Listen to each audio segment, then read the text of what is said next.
ఎవరి మీద ఆనుకొని ఉన్నారు? ఎవరిని తలంచుకుంటున్నారు? హృదయమందు ఎవరి కలవాలని కోరుకుంటున్నారు? ఎవరు వస్తే నువ్వు సంతోషపడుతున్నావు? ఎవరిని కలుస్తూ నువ్వు సంతోషపడుతున్నావు?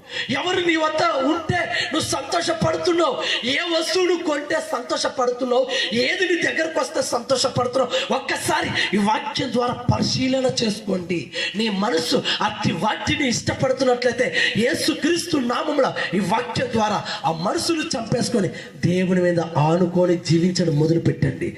నీవు పూర్ణ శాంతి గలవానిగా కాపాడబడదుగాక. ఎప్పుడో తెలుసా? ఎప్పుడు? నీ మనసు దేవుని పైన పెట్టుకున్నప్పుడు. నీ మనసు దేవుని పైన ఆనుకున్నప్పుడు, నీ మనసు దేవుడు అంటే ఇష్టపడినప్పుడు,